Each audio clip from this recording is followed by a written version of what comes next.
오늘의 주요 뉴스입니다. 유럽중앙은행을 비롯해 영국, 스위스, 체코 등 각국 중앙은행이 6일 일제히 금리를 내렸습니다. 이로써 지난달 8일에 이어 3주 만에 재개된 2차 금리 인하 공조가 마무리됐습니다. 미국과 유럽 증시가 영국 및 유럽중앙은행의 금리 인하에도 불구하고 이틀째 급락했습니다. 다우지수는 289.63포인트 내린 8,849.91로 8,900선마저 내줬습니다. 유럽 증시도 5에서 6%대 약세를 보였습니다. 국제 유가가 60달러 붕괴의 초읽기에 들어갔습니다. 어제 12월 인도분 서부 텍사스산 원유는 4달러 53센트 떨어진 60달러 77센트의 거래를 마쳤습니다. 독해산 브렌트유는 60달러선 아래로 주저앉았습니다. 강만수 기획재정부 장관의 종부세 위헌 발언이 거센 파문을 일으키고 있습니다. 야권은 행정부의 헌법재판소 접촉과 관련해 장관 경질을 요구하고 나섰습니다. 정부는 내년 외국환 평형기금 채권의 발행 한도 가운데 60억 달러치를 외화표시 외평채로 발행할 계획입니다. 이에 따라 원화표시 외평채 발행 한도는 14조 원으로 늘어납니다. 네, 안녕하십니까. 출발센 증시의 임동석입니다. 뉴욕 증시가 버락 오바마 후보 당선 이후 이틀 연속 폭락을 했습니다. 새로운 리더십에 대한 기대보다는 아무래도 지금까지 산적해 있는 어떤 경기 한파라든가 실적 부진이라든가 실물 경기 침체 등등에 대한 우려가 오히려 더 우세한 그런 기운을 보인 모양입니다. 자, 투자자들의 마음이 참 이게 무겁게 가라앉고 있을 텐데요. 자, 지금의 글로벌 시장 동향은 어떤지 상세하게 정리를 해드리겠습니다. 이트레이드 증권 해외 PB센터의 남은호 센터장과 함께하겠습니다. 네. 안녕하십니까? 안녕하십니까? 네. 자, 다우지수가 또다시 9,000선이 무너졌습니다. 오바마 정권 이후 경제의 불확실성이 일거에 해결될 것이라고 기대를 한 것은 물론 아니었습니다만, 이거 너무 빨리 오는구나. 그런 생각도 지울 수 없습니다. 네. 현실적으로 투자자들이 현실적으로 눈을 돌린 것 같습니다. 어제 미국 증시는 다시 4.85% 거의 한 5% 가까이 큰 폭으로 급락을 했습니다.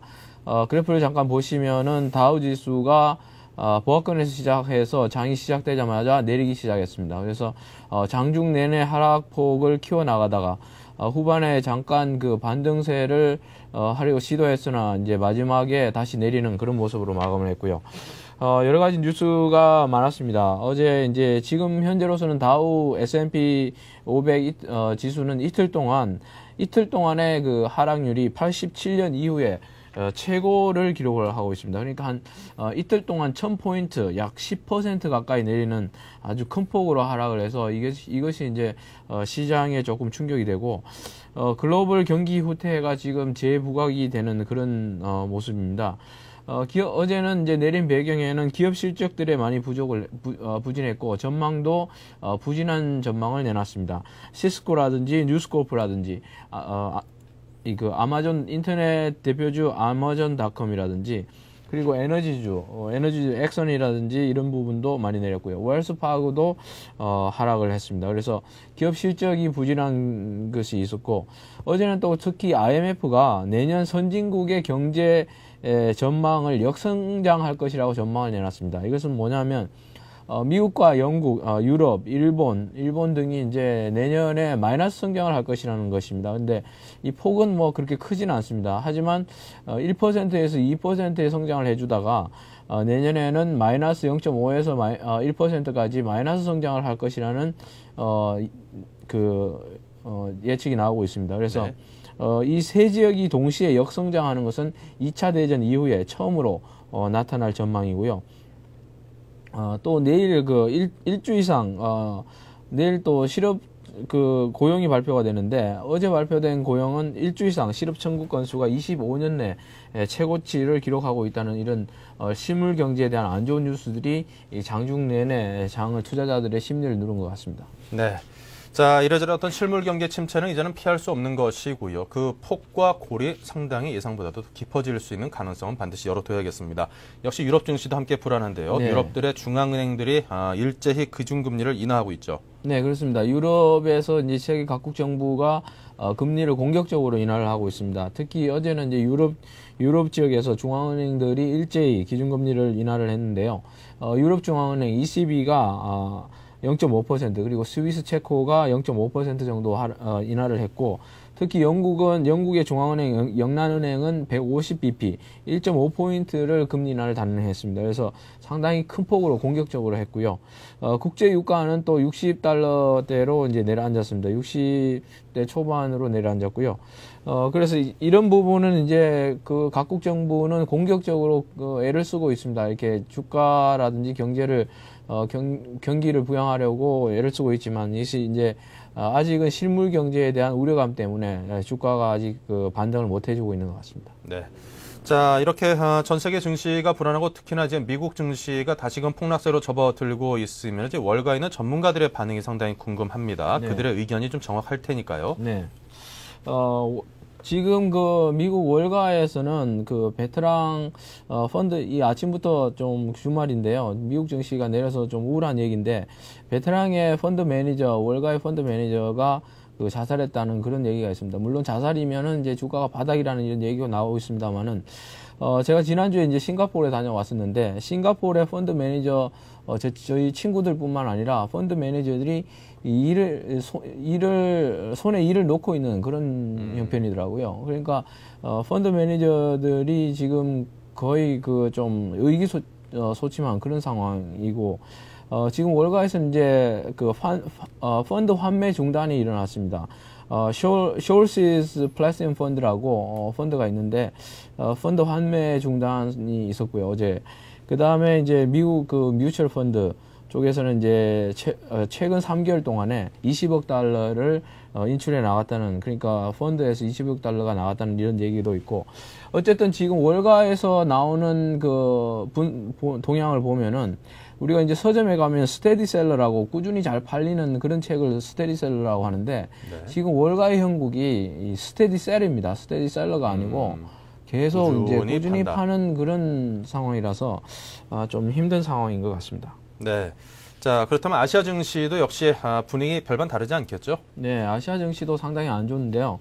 어제 같은 경우에는 이제 일본 증시가 최근에 잘 오르다가 다시 6% 이상 내려줬는데 일본 증시는 왜 이렇게 많이 내렸냐 하면은 세계 최대의 자동차 메이커죠. 도요타 자동차가 일본 최대뿐만 아니라 세계 넘버원인데 이 도요타의 실적 부진이 어느 정도냐 하면 내년에 이제 순이익 전망치가 순이익이 절반 미만으로 하향 조정을 했습니다. 그러니까 도요타의 실적이 절반 이상 앞으로 절반 이상 줄어들겠다는 이런 얘기를 하면서 도요타가 많이 내린 것 같습니다.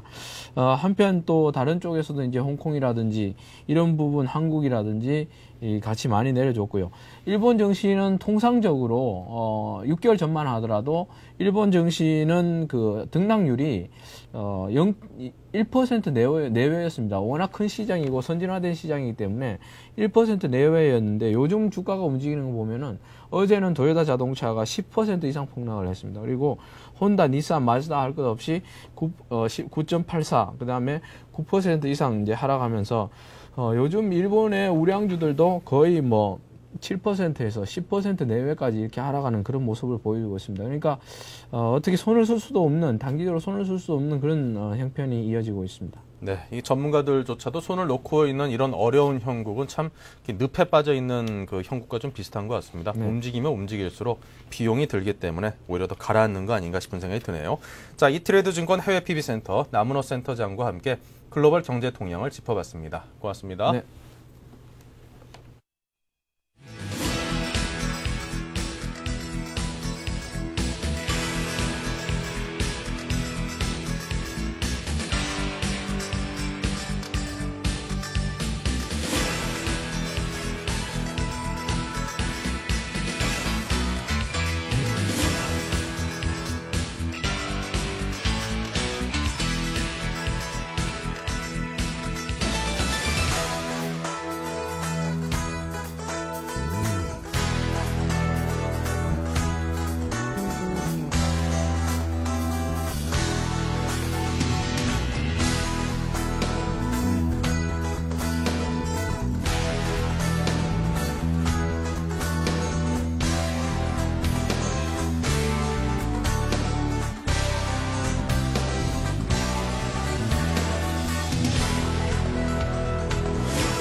네, 주가 지수가 급락한 것도 상당히 걱정스럽긴 합니다만 조금 전 보신 것처럼 환율도 역시 60원이 넘는 급등세를 보이면서 다시금 1,300원대 높은 가격대로 올라간 것이 눈에 띕니다. 이래저래 좋지 않은 상황이 함께 몰아치고 있는데요. 자, 전문가와 함께 오늘의 전략을 세워보겠습니다. 동양종금증권 홍제지점의 최일종 차장 모셨습니다. 안녕하십니까? 네, 안녕하십니까? 네, 먼저 어제 우리 장부터 한번 정리해보죠. 네, 그렇습니다. 전일 우리 장 상당 부분 폭락을 했는데요. 코스피 지수는 89.28포인트 하락한 1092.22포인트로 마감을 했고요. 코스닥 지수는 28.89포인트 하락한 311.96포인트로 마감을 했습니다. 결국 코스피 지수는 이제 급등이 시작된 저번 주 10월 30일의 종가 부근으로 하루 만에 갖다 놓는 그런 모습을 보였고요. 수급상으로는 외국인이 2,815억을 순매도를 했고요. 개인이 1,540억 순매수, 그리고 기관이 1,250억에 순매수하는 그런 모습을 보여줬습니다. 네, 꾸준히 외국인이 한 2천억에서 3천억대의 매도세를 다시금 보이는 게 눈에 띕니다. 어제 우리 장에서 특징적인 움직임이 있다면 어떤 것들일까요? 네, 그렇습니다. 89포인트 폭락을 해서 1,092포인트로 이제 마감을 했는데요. 5일 연속 상승 이후에 다시 이제 원래 제자리로 갖다 놓는 그런 모습을 보였습니다. 원달러 환율도 폭등을 했죠. 64.8원이나 폭등을 하면서 1,330.8원, 1,330.8원으로 마감을 했는데, 이것 또한 6거래일 만에 이제 1,300원대에 이제 갖다 놓는 그런 모습을 보여줬습니다. 전일은 두드러진 악재가 없었죠. 미국 폭락한 소식, 그거하고 그다음에 선물 시장에서의 계속되는 웹도독 현상, 선물을 가지고 이제 장난을 치는 것이죠. 이러한 것 때문에 이제 고전을 면치 못하다가 장 후반에 또 이 루머가 돌았습니다. 그 루머 때문에 장중 한때 100포인트가 넘는 하락세를 보이면서 결국은 89포인트 하락해서 마감을 했는데, 전일 업종 지수로 본다면은 이제 은행 쪽이 이제 상당 부분 많이 빠졌고요. 네. 14%가 넘는 그런 이제 하락세를 보였고, 기계와 증권, 건설, 그리고 운수 장비 쪽에서도 12%가 넘는 이제 하락세를 보였습니다. 특히 철강 쪽도 계속해서 하락세를 이어져 나갔고요. 특징적인 것으로는 그동안의 오바마 수혜주라고 볼 수 있는 대체 에너지 그런 관련주들, 특히 이제 유니슨이라든가 현진 소재, 성광밴더, 주성 엔지니어링들이 이제 다시 하한가에 육박하는 그런 모습을 보였고, 특히 그 키코피에로 그 거래 정지가 됐었죠. 그 워크아웃에 들어간 태산 LCD 같은 경우는 은행의 지원설이 나오면서 8거래일째 상한가를 진입하는 그런 모습이 특징적이었습니다. 네, 사실 그동안 오바마 수혜주 관련해서 하이브리드카, 풍력 발전 등등 해서 굉장히 많은 테마들이 있었는데, 자, 이런 정치적인 테마에 그렇게 크게 많이 올인하는 것은 좀 위험한 리스크가 좀 크다라는 생각이 듭니다. 자, 그렇다면 오늘 우리 시장 이제 움직임이 상당히 중요할 듯 보입니다. 전일 그 뉴욕 증시도 모양이 별로 좋지 않았고요. 그 영향을 꽤나 받겠죠. 예, 일단은 시초가 부분에서는 상당 부분 하락을 해서 시작을 할 것 같습니다. 네. 전일의 폭락 장세를 어느 정도 이어받으면서 추가적으로 하락이 이제 염려가 되는데, 그렇지만은 이제 막연한 공포 심리에 의해서 10월 달과 같은 급락 장세는 연출이 되지 않을 것이다라고 보고 있습니다. 어차피 글로벌 경기 침체라는 것은 그 이전에서도 계속해서 우리 시장에 적용이 됐던 부분이기 때문에 이러한 부분은 어느 정도 수준까지 지수 조정에 영향력을 미친다라고 봤을 때는 10월과 같은 급진적인 폭락 장세는 없을 것이다라고 보고 있고요. 지금 최근에 이제 수급 구조를 보게 되면은 외국인 같은 경우는 계속해서 매도를 하고 있고, 그리고 개인의 적극적인 매수가 지금 진행이 되고 있는데, 실질적으로 1000포인트대에서 1050포인트대에서는 상당 부분 개인이 순매수를 강화시키지 않을까 이렇게 보고 있고요. 또 연기금의 최근의 흐름상 950포인트에서 1000포인트 사이에서는 아주 강하게 매수를 했던 점을 봤을 때 12월 말까지 해서 약 3조에서 4조 가까이 순매수 여력이 충분히 있다라고 봤을 때 어느 정도 저점 매수가 가능한 부분이다. 이렇게 판단을 했을 때 현재의 지수 흐름상 1050포인트에서 1100포인트 사이의 구간에서 상당히 치열한 단기 매매에 의한 변동성 흐름을 보이지 않을까 이렇게 보고 있습니다. 그래서 오늘 우리 시장은 이제 종가 기준으로 20에서 30포인트 하락한 뭐 한 1060이나 1072 정도로 마감을 하지 않을까 이렇게 보고 있죠. 네, 20에서 30포인트 정도 하락할 것으로 종가 기준으로 그렇게 예측을 하셨습니다. 아무래도 연기금, 자금 등이 한 950에서 1000포인트 사이에서는 어느 정도 받침판 역할을 해줄 것이라는 그런 기대 섞인 전망도 함께 해주셨는데요. 자, 그렇다면 오늘의 투자 전략을 어떻게 갖고 갈까요? 예, 그렇습니다. 뭐 전략 자체는 단기 매매에 기본적으로 임해야 되는 부분이고요. 기본적으로 글로벌 경기 침체 우려에 따라서 이제 현재의 그 하락이 지금 계속해서 진행이 되고 있는데, 이러한 것들이 공포 심리에 의해서 이제 그 우리 시장이 조정을 받았다라고 하기보다는 그동안에 이제 그 급진적인 일주일 동안의 상승세, 이러한 그 상승에 대한 기술적인 반락이 아닌가 이렇게 판단을 하고 있습니다. 따라서 우리 증시는 1050포인트를 지지해주는 모습을 보일 경우 또는 장중 한때 1050포인트 그러니까 1000포인트에서 1050포인트 사이에 언더슈팅 해주는 그런 모습이 나올 때는 적극적인 매수에 한번 가담을 해보시라고 이제 권해드리겠고요. 이러한 부분은 이제 그 위험이 수반이 되는 하나의 거래가 될 수 있겠습니다만은 일단은 지금 지수대에서는 적극적으로 전략을 세워서 어느 정도 접근을 해보셔야 되는 구간이기 때문에 말씀을 드리는 겁니다. 그래서 기본적인 뭐 전반적인 이제 그 기재에 깔려 있는 리스크는 다 해지를 못하더라도 이 기술적으로 접근을 한번 해볼 필요가 있는 것 같아가지고 엘리엇 파동 이론을 한번 적용을 시켜봤습니다. 그래서 우리가 910포인트대를 저점 기준으로 봤을 때 1170포인트를 상승 1파라고 봤을 때 그러한 부분이 하락 2파가 이제 진행이 된다 이러면 38.2%의 이 조정 과정을 거치게 됩니다. 따라서 그러한 이제 조정 과정이 나오는 지수대가 1050에서 1070 구간이다. 이렇게 봤을 때는 한 번쯤 기술적으로 이 매수 전략을 취해 볼 필요가 있지 않느냐 이렇게 보고 있고요. 만약에 이제 매수를 해서 저점 매수를 잘 해서 하방 경직이 보이면서 수익이 달성이 되면 하루 이틀을 보유를 하시고 만약에 매수를 했는데도 불구하고 마이너스 4에서 한 5%의 손실이 발생했을 때는 손절로서 대응을 하시는 게 좋지 않을까 판단이 듭니다. 네, 매수에 4에서 5% 정도 손실이 났을 때는 가차없이 손절에 꼭 임하라는 그런 전략을 제시를 해주셨습니다. 자, 그렇다면 이런 투자 전략을 기반으로 해서 종목을 고를 때 어떤 종목을 좀 고르는 게 그나마 나을까요? 네, 오늘 제가 관심 종목으로 여러 가지 종목을 보고 있는데 일단은 이제 오바마 수혜주로 해서 대체에너지, 사막 콘덴서 하이브리드죠. 네. 그리고 이제 그동안에 이제 그 좀 하락 조정을 좀 받았던 LG전자, 그리고 우리투자증권, 동국제강, 남해화학을 이제 관심 종목으로 보고 있는데 그 중에서 오늘은 이제 동국제강과 남해화학을 한번 말씀을 드리겠습니다.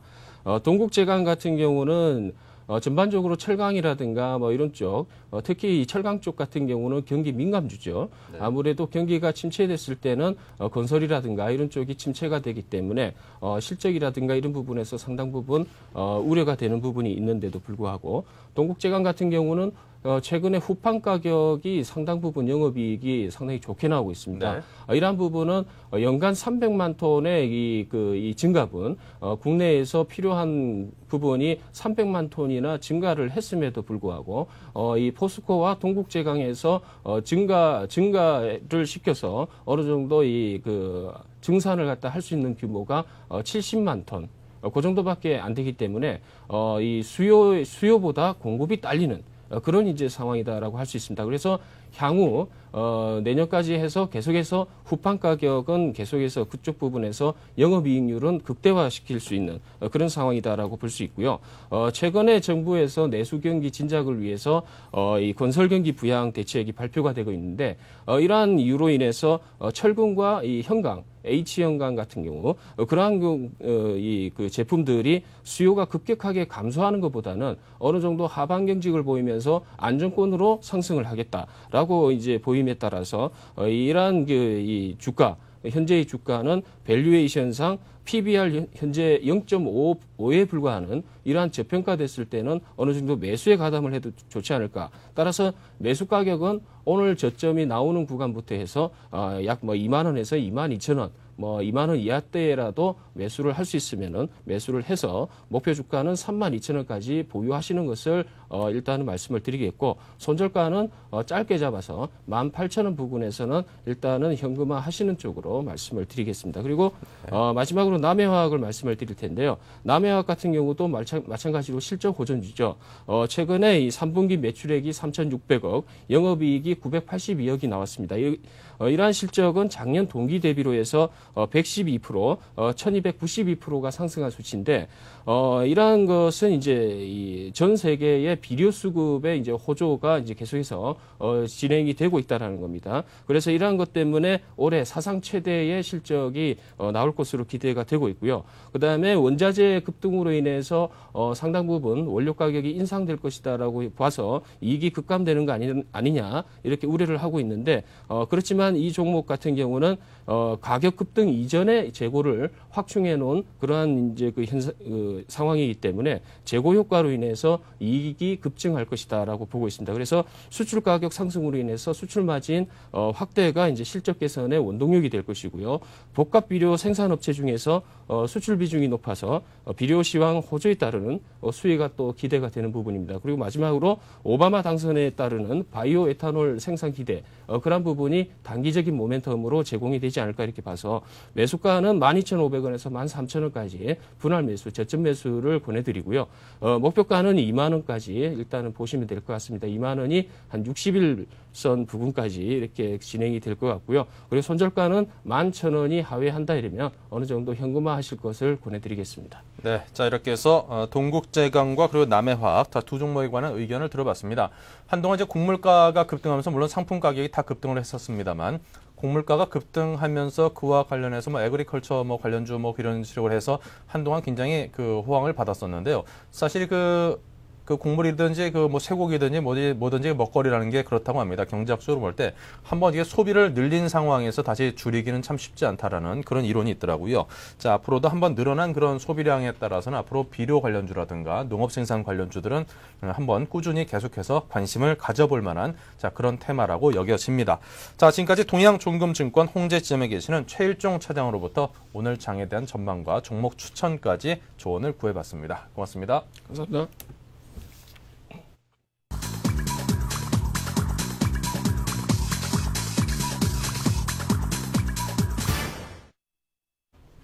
네, 이제 시간이 8시 57분 30초를 향해서 가고 있습니다. 예상을 하셨겠지만 지금 현재 동시효과 상황 굉장히 분위기 좋지 않습니다. 화면으로 함께 보시죠. 네, 지금 보시는 것처럼 상승하고 있는 종목이 한 개도 없네요. 네, 영풍만 현재 보합세를 보이고 있고요.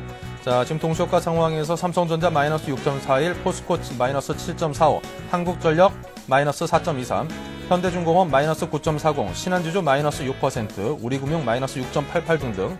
자, 금융 종목들 그리고 IT 업종 대표주라든가 철강주, 현대중공업 같은 조선주 거의 모든 종목들이 지금 하락세를 보이고 있습니다. 자, 삼성화재가 그나마 마이너스 1.08이라든가 신세계 등등이 마이너스 2%대의 작은 하락세를 적은 하락세를 보이고 있긴 합니다만 대부분의 종목들이 비교적 큰 폭의 하락세를 보이고 있습니다. 오늘 장 출발 상황 상당히 만만치 않겠구나 그런 생각이 들게끔 하는 대목입니다. 자, 그리고 우측에 가보니까요, 중형주들도 보면요, 펄프 관련주들의 그 대표 종목이죠. 한솔제주도 마이너스 6%, 시멘트 관련주 쌍용양회 마이너스 7.5%, 화학주인 SKC 마이너스 4.17%, SK케미칼이 비교적 하락폭이 큽니다. 마이너스 8.56%로 굉장히 하락세가 크고요. STX 엔진 같은 경우는 10%가 넘는 그런 하락세를 보이고 있습니다. 자, 뭐 생명과학 관련주라든가 제약주들도 오늘 하락폭을 보이기는 4에서 5% 정도의 하락세를 보이는 것은 별반 다르지가 않네요. 코스닥 쪽으로 가보죠. 네, NHN, SK 브로드밴드, 태웅 등등 약속이나 한 듯이 모두 마이너스 3%대의 하락세를 보이고 있고요. 동선은 아직까지 보합세입니다. 셀트리온이 마이너스 6.30%, CJ 홈쇼핑 마이너스 3.89%, 소디프 신소재 마이너스 4.75%입니다. 뭐 호주계 투자은행이죠. 맥쿼리가 350억 원대였던 뭐 투자가 들어왔다라는 그런 얘기가 돌면서 어떤 지분 경쟁이 더욱더 심화될 것으로 보여지는 소디프 신소재 마이너스 4.16%이고요. 자, 성광밴드 비교적 하락폭 큽니다. 마이너스 10%가 넘는 종목들, 코미팜과 다음 등등 마이너스 10%가 넘는 하락세를 시현하고 있는 종목들이 적지 않습니다. 에임하임도 마이너스 12%이고요. DMS 마이너스 10.31, 이건창호도 마이너스 9.52%, 이테크건설 마이너스 9.62%, 미리넷 마이너스 5.30% 등등의 적지 않은 하락세. 오늘 출발 상황 별로 좋지 않습니다. 자, 지금까지 동시효과 상황을 여러분께 정리를 해드렸습니다.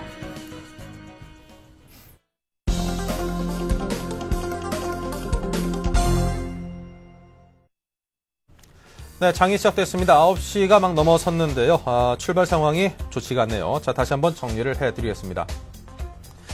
네, 삼성전자 마이너스 4.37이고요. 포스코 마이너스 5.75, 한국전력 마이너스 3.85 등등 3에서 5%대의 큰 폭의 하락세를 보이고 있습니다. 대형주 치고는 굉장히 큰 폭이죠. 자, 현대중공업 마이너스 7.38, 그리고 신한지주와 우리금융 등등 금융주들도 마이너스 5%대 하락세를 보이고 있고요. 두산중공업 마이너스 7%대의 하락세를 보이고 있습니다. NC소프트가 마이너스 5.08이고요. 코오롱과 한일시멘트만이 플러스 1.64와 플러스 0.62%의 소폭의 상승세를 보이고 있습니다. 바로 그 밑에 SK케미칼과 STX엔진 등등은 마이너스 7%대입니다. 자, 코스닥은 동서가 0.42% 상승, 1.58% 상승하고 있는 무학, 큐리스가 플러스 1.89% 상승을 보이고 있고요. 그 외에 거의 모든 종목들은 하락세를 보이고 있습니다. 비교적 하락폭이 큰 종목들을 살펴보자면요. 코미팜이 마이너스 11.7, 이테크건설이 마이너스 10.26, RT전자와 이오테크니스가 마이너스 8%대, 에임하임이 마이너스 11.49%, 이건창호가 마이너스 7.62% 하락세를 보이고 있습니다. 자, 개장 시초가를 살펴드렸는데요. 개장 상황을 다시 한번 좀 더 자세히 정리를 해봐야겠죠. 자, 교보증권 투자전략팀의 황비나 연구원 전화 연결되어 있습니다. 안녕하십니까? 예, 안녕하세요. 네, 이 시각 주식시장 출발 상황부터 정리해 주십시오. 예, 전일 영국 중앙은행이 150bp의 금리를 인하했고 유럽 중앙은행 및 스위스 중앙은행도 50bp의 금리를 인하했습니다. 이에 따라서 급락세를 보이던 유럽 증시는 낙폭을 다소 축소하는 등 보였지만 경기 침체 우려가 부각되면서 6% 내외의 하락 마감하였습니다. 또한 전일 뉴욕 증시 역시 신규 실업수당 청구 건수가 48만 1천 건을 기록해서 예상치인 47만 7천 건을 상회하면서 경기 침체 불안감을 높였고 이에 따라 이틀 연속 5% 내의 폭락세를 보였습니다. 이 여파로 국내 증시 역시 하락 출발하고 있으며 외국인은 현재 매도세로 출발했습니다. 네, 자, 오늘 장에 어떻게 대응하는 게 좋을까요? 상당히 급락하고 있는데요. 예, 전일 미 대선 이벤트가 종료됨에 따라 기존의 기업 실적 악화 및 경기 침체에 대한 우려가 재차 높아지면서 주가가 폭락하고 있습니다. 최근 발표되고 있는 경제 지표들이 역대 최저 수준으로 추락한 상태고요. 또한 전일 S&P가 AIG의 신용등급을 부정적으로 하향 조정하면서 다시금 금융위기 불안감이 높아지고 있습니다. IMF가 경제 성장률 전망을 2.2%로 하향 조정했고 한국의 경우 수출 진도가 높아 글로벌 경기 침체에 더욱 취약한 구조입니다. 이에 따라서 증시가 상승 추세를 이어가긴 어려울 것으로 보입니다. 현 위기에서 반등을 위한 상승 모멘텀은 미국을 포함한 각국 정부의 강도 높은 경기 부양책이라고 할 수 있는데요. 금일 오전 10시경에 한국 금통위에서도 금리 인하가 있을 것으로 예상되고 있습니다. 또한 미 오바마 당선자가 주말까지 경제팀 조기 인선을 마무리하고 현 위기에 신속하게 대응할 것으로 보입니다. 미 재무부는 올 4분기 중 사상 최대 규모인 5,500억 달러의 국채를 발행할 예정이고요. 이는 지난 7월 발표했던 당초 예상치인 1,420억 달러의 3배 규모에 해당됩니다. 또한 미국 신정부가 집권한 가운데서도 다음 주 G20 회담에서도 금융시장 안정을 위한 구상안이 마련될 것으로 보입니다. 이에 따라서 현재 하락 속도가 가파르게 진행되고 있으나 글로벌 정책에 대한 기대감이 높아지면서 재차 반등 흐름이 나타날 것으로 판단됩니다. 다만 경기 침체 국면이 심각한 수준인 만큼 경기 침체라는 악재를 기조에 두고 정책적 호재에는 단기 이벤트성 반등으로 대응하시는 게 바람직할 것으로 보입니다. 네, 단기 이벤트성 반응으로 대응을 해라. 자, 그렇다면 눈여겨볼 만한 업종은 무엇이 있을까요? 예, 오바마는 대선 후보 마지막 TV 토론회에서 한미 자동차 무역 역조를 지적하는 등 수차례 한미 FTA 자동차 협정 결과와 교육 불균형을 지적했던 바 있습니다. 이에 따라서 수출주인 자동차 업종은 매매를 유의하셔야 될 것 같고요. 오바마 수혜주인 태양광 풍력 에너지 섹터는 지속적인 관심을 가지시는 게 좋을 것 같습니다. 또한 금융시장 안정 대책에 따라 변동성이 확대될 업종은 증권업종으로 보이는 바 정책에 대한 기대감이 시장에 반영될 때는 증권업종을 관심권에 두시는 게 좋을 것 같습니다. 네, 증권업종에 대해서 관심을 가지라는 그런 조언을 해주셨습니다. 자, 지금까지 교보증권 투자전략팀의 황비나 연구원과 이야기 나눴습니다. 고맙습니다. 네, 감사합니다.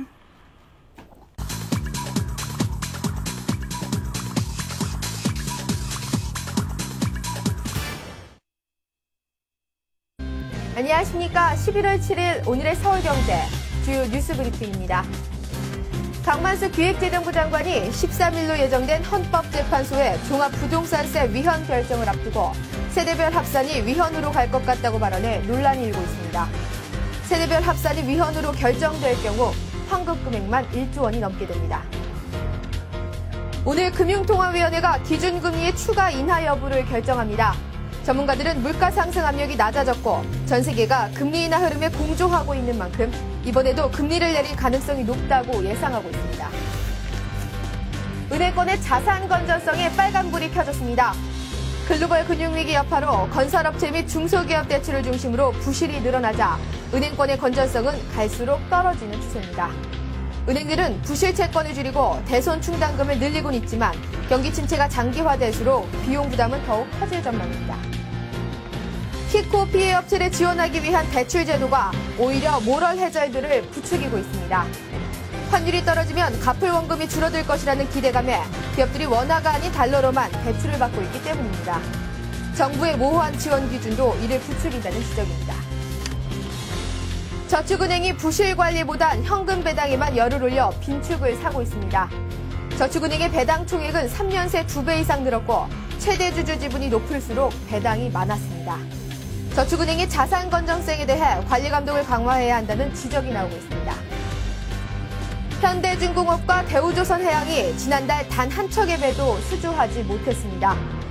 불황의 여파가 세계 최고의 경쟁력을 갖고 있는 국내 조선업계에도 예외 없이 밀려는 것입니다. 대형 조선사들은 이미 확보한 수주 잔량이 많다면서 수주 공백이 길어질까 봐는 전전긍긍하는 모습입니다.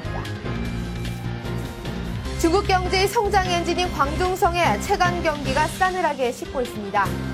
경기 침체가 이어진 데다 생산비 부담까지 늘면서 올 들어 9월까지 이 지역 GDP 상승률은 10.4%로 15년 만에 가장 낮은 수준으로 추락했습니다. 중국 전체에 미칠 영향을 우려하는 목소리가 높아지고 있습니다. 국산 황토팩이 깐깐하기로 소문난 미국 식품안전국의 관문을 뚫었습니다. 황토 관련 기업인 나이는 자체 개발한 황토 관련 제품이 최근 미 FDA로부터 세계 최초로 무화학, 무방부제 제품이라는 인증을 받았다고 밝혔습니다. 국산 황토팩의 해외 수출길이 넓혀질 것으로 보입니다. 이상 오늘의 서울경제 주요 뉴스 브리핑이었습니다.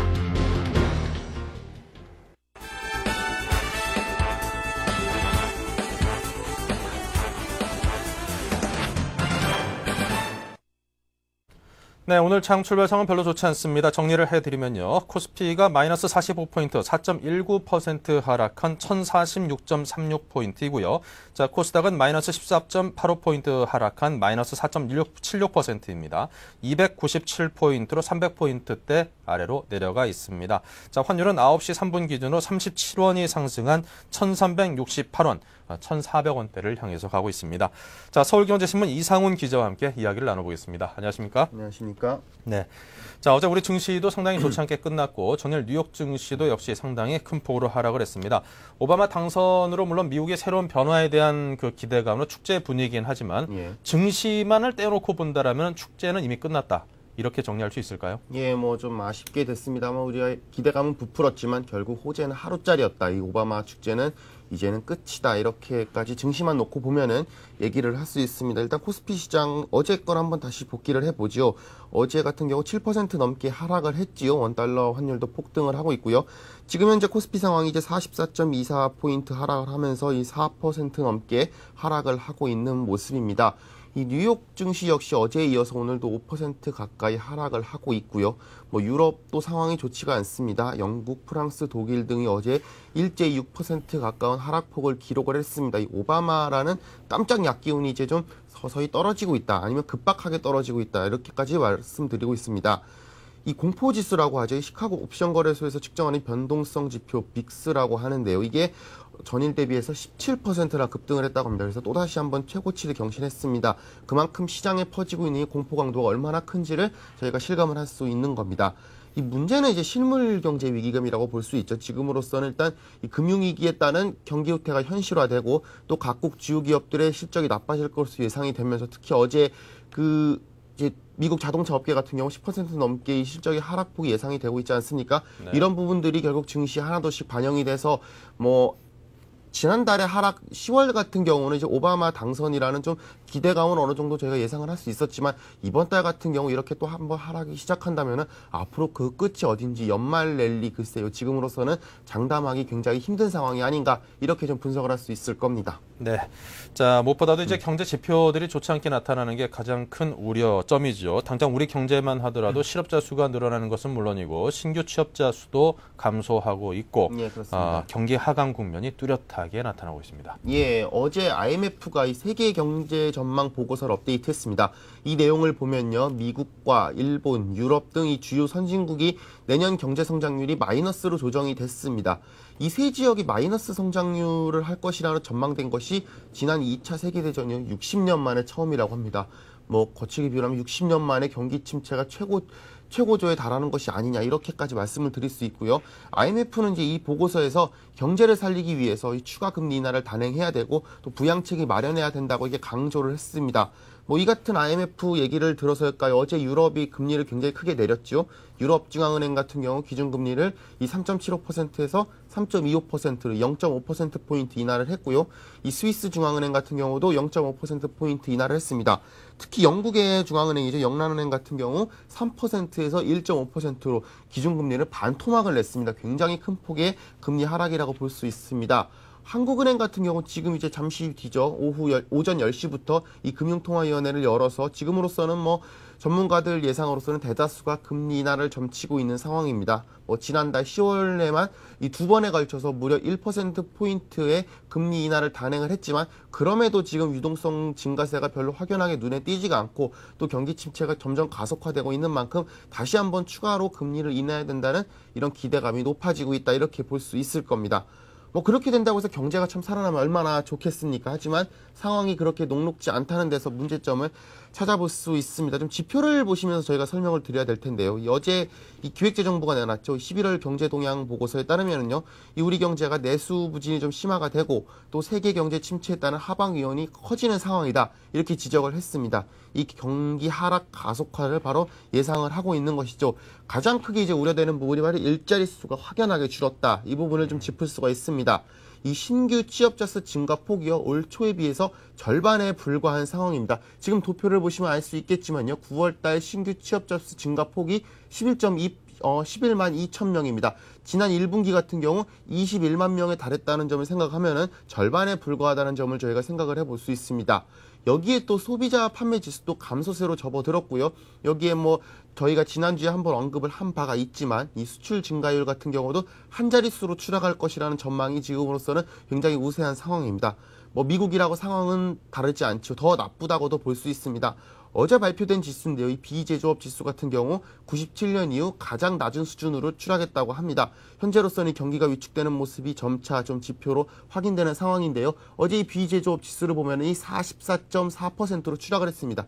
이게 보통 50% 밑으로 내려가면 이제 경기가 본격적으로 위축되는 모습이다. 저희가 이렇게까지 판단을 하고 있는데요. 50 이하로 떨어져서 44까지 갔으니까 그 상황이 얼마나 심각하게 진행이 되고 있는지를 저희가 지표를 통해서도 알 수 있습니다. 네, 사실 굳이 뭐 저런 지표를 보지 않는다 하더라도 피부로 지금 경기 자체가 얼마나 안 좋은지는 충분히 느끼고도 남음이 있습니다. 그렇습니다. 네, 그리고 오는 13일이면 헌법재판소가 종합부동산세 관련해서 위헌이냐 아니냐 여부에 관해서 이제 결정을 하게 되는데요. 자, 종부세 납세자들 관심이 집중되고 있습니다. 그런데 이제 어제 강만수 기획재정부 장관이 세대별 합산이 위헌으로 갈 것 같다라는 뭐 그런 발언을 하면서 좀 파문이 일고 있지요. 예, 뭐 일각에서는 이게 해프닝이 아니냐 이렇게까지 보고 있지만 하지만 이게 다음 주에 당장 종합부동산세 관련해서 위헌 판결이 나기 때문에 이 부분이 지금 굉장히 큰 문제, 이게 좀 정치적인 문제로까지도 지금 비화가 되고 있는 상황입니다. 요즘 이제 국회 대정부 질문 시즌이죠. 또 어제 같은 경우 강만수 기획재정부 장관이 나왔습니다. 여기서 이제 그 한나라당 그 최경환 의원의 질문에 답한 내용인데요. 뭐 다음 주면은 당장 이제 종부세 위헌 판결이 나니까 그에 대한 질문이 나왔습니다. 여기서 좀 강만수 기획재정부 장관이 좀 위험한 발언을 했습니다. 국회에서 판결을 어떻게 될 거냐 이렇게 예상하는 질문에 그냥 강 장관이 뭐 이렇게 될 것이다 저렇게 될 것이다 예상만 했으면 좋은데 그게 아니라 세대별 합산은 위헌으로 갈 것 같다는 보고를 받았다. 우리 쪽에서 헌법재판소의 재판관을 만났는데 우리가 요청을 해서 그쪽에다가 자료를 설명했다. 이렇게 얘기를 했습니다. 마치 이것만 놓고 보면은 이 강만수 장관이 헌법재판소에 위헌으로 판결하라. 이렇게까지 한 것으로서도 좀 곡해를 하자면 해석을 할 수가 있습니다. 당장 야당에서 굉장히 강력하게 반발을 하고 있지요. 이 행정부가 이 사법부의 판결에 영향을 끼치려는 시도가 아니냐 이렇게 보면서 이번 파문을 민주당 같은 경우 헌정유린 사태로까지 규정을 하면서 좀 어제 국회에서 좀 굉장히 말이 많고 시끄러웠습니다. 재경부가 좀 급하게 해명 자료를 내긴 했는데요. 이 해명 자료에 따르면은 이 헌법재판소 수석 연구관과 헌법연구관을 만나서 입장을 설명한 것이지 재판관과 특별히 접촉한 사실은 없다. 이 장관의 발언에 일정 부분 오해가 있었다. 오해를 풀기를 바란다. 이렇게 얘기했지만요. 지금으로서는 말 한마디 한마디 특히 강만수 기획재정부 장관 같은 경우 좀 이제 시장의 신뢰성이 굉장히 많이 떨어지는 상황에서 이런 발언까지 나온 것으로 비춰봤을 때 당분간은 이 파문이 쉽게 가라앉기는 좀 어렵지 않느냐 이런 전망이 나오고 있습니다. 네. 자, 그런데 이제 헌법재판소가 이렇게 판결 전에 담당 공무원과 접촉하는 것이 두고두고 만약에 그게 사실이라면 이게 문제로 남을 수가 있겠죠. 네. 자, 그것과는 별도로 이제 만약에 헌법재판소에서 만약에 위헌으로 이제 판결이 날 경우에 네. 그 환급 규모가 한 1조 원 정도가 넘는다라고 들었거든요. 예. 혼란 아닌 혼란이 있을 수 있지 않을까 굉장히 그런 염려가 큰 듭니다. 규모의 돈을 내줘야 되는 상황이니까요. 뭐 정부로서도 굉장히 큰 혼란에 빠질 수밖에 없는 상황이다. 이렇게 말씀드릴 수 있습니다. 뭐 국회 정치적 공방은 뭐 국회는 원래 그렇게 정치적 공방을 벌이는 곳이니까요. 저희가 좀 일단 논의로 하겠습니다. 이 시간에는. 하지만 이 판결만 놓고서 저희가 좀 예상을 해볼 수가 있는데요. 일단 위헌 판결이 날 경우 굉장히 좀 상황이 복잡해집니다. 뭐 혼란이 불가피해질 것으로 보이고요. 지금 강 장관이 밝힌 대로 특히 세대별 합산에 대한 위헌 판결이 이루어진다면은요. 환급 금액만 1조 원 이상이 될 것으로 보입니다. 뭐 2005년부터 거둔 종부세 전체를 다 돌려줘야 되는 상황이니까요. 뭐 세금에 굉장히 좀 큰 차질이 있을 것이다. 이렇게 네. 저희가 예상을 해볼 수 있을 겁니다. 뭐 정부로서는 일단 올해 세입이 예산을 초과할 것으로 예상된다면서 재원 확보는 크게 어렵지 않을 것이다. 이렇게 예상을 하고 있지만은요.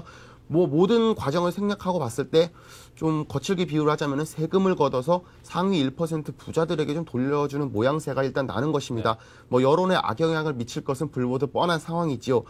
경우의 수가 좀 하나 더 있습니다. 종부세에 합헌 결정이 내려지거나 아니면은 위헌 결정이 난더라도 이 헌법 불합치 판정을 했을 때 이 잠정 존속이 되는 경우가 있죠. 이럴 경우는 판결이 이루어졌을 경우 세금을 돌려주지 않아도 됩니다. 이럴 경우 납세자들의 대대적인 반발이 예상된다. 이렇게 볼 수 있습니다.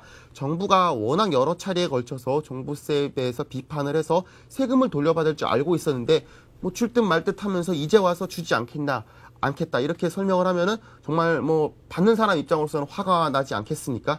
여기에 또 위헌 판결과 상관없이 당장 또 다음 달에 종부세를 내야 됩니다. 위헌 판결이 난다고 해도 일단 낸 다음에 돌려받는다. 저희가 이렇게 한번 설명을 한 적이 있지요. 예. 이렇게 혼란스러운 상황에서 세금 내라고 한다고 해서 과연 세금을 순순히 낼 것이냐. 즉 조세에 대한 저항이 일어나지 말라는 법이 없습니다. 이래저래 좀 혼란에 빠질 가능성은 더욱더 커지고 있는 상황이죠. 좀 종부세에 관한 논란은 어디까지 갈 것인지 저희가 좀 지금으로서는 상상하기 어려운 곳까지 갈 수 있지 않느냐 이렇게 좀 판단을 해볼 수 있을 겁니다. 네, 자 종부세 대상자들에게는 상당히 그 민감한 문제가 아닐 수 없지요.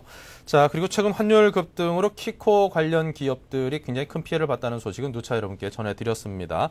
자, 이 때문에 이제 정부가 기업의 외화 대출 허용폭도 늘렸다고 하는데, 그런데 그 해당 기업들이 그 외화 대출의 한도가 늘어난 것을 오히려 좀 악용 아닌 악용을 하고 있다라는 얘기도 있더라고요. 예, 뭐 일부에서는 키코로 관련된 피해로서 이 선의의 중소기업 피해자들이 양산되고 있다 이렇게 얘기가 나오고 있지만은요, 사실 모든 기업들이 이렇게 선의의 피해자인 것은 아닌 것 같습니다.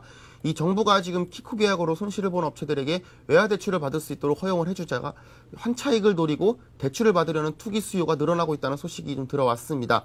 이 키코로 손실을 본 기업들 같은 경우 요즘 이 환율이 하락할 때 갚아야 될 원금이 떨어질 것으로 기대를 하고 이 키코 결제 금액 전액에 대해서 외화 대출을 신청하고 있다고 합니다.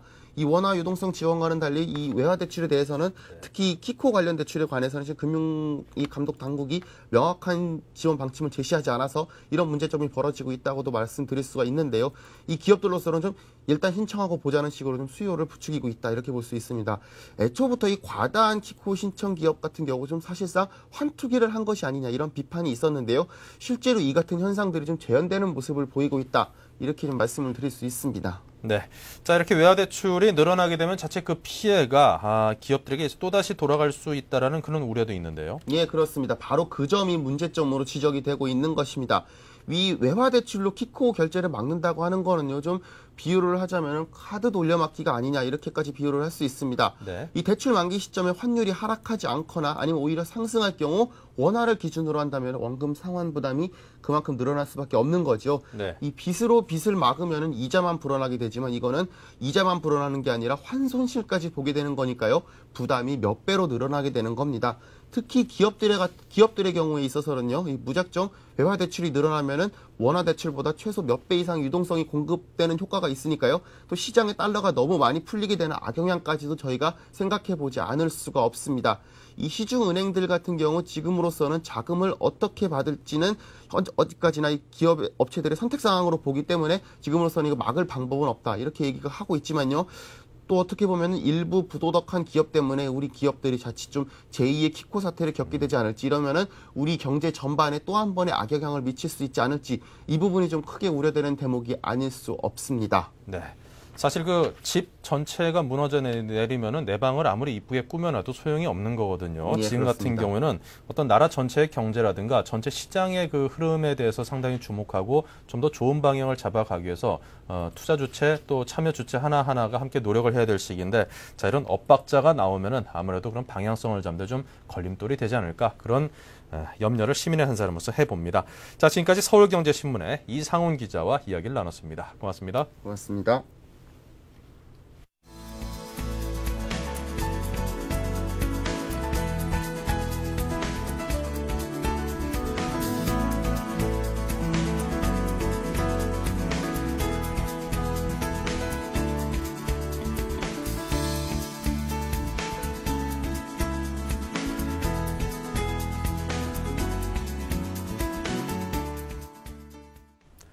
네, 지금 현재 그 증시의 출발 상황에 급락세가 조금은 진정되고 있는 모습입니다. 코스피가 34포인트, 3.17% 하락으로 5%대에서 하락폭을 줄였고요. 코스닥 역시 301포인트로 300포인트대를 회복을 했습니다. 환율은 여전히 1,364원대에 머물고 있습니다. 자, 보신 것처럼 뭐 전 세계 증시가 다시금 또 하락세로 돌아서고 있습니다. 하지만 그 급락폭은 급락세는 조금은 진정되는 거 아닌가 하는 기대도 해보고요. 자, 이제 뭐 미국에서도 새 정부가 들어서면서 발언권이 커지고 시장에 미치는 영향력이 커지는 사람들이 이제 많이 늘어났습니다. 그들의 말 한마디 한마디에 긍정적인 방향으로 턴할 수도 있다는 그런 기대를 가져보겠습니다. 자, 오늘 여기서 인사드리겠습니다. 고맙습니다.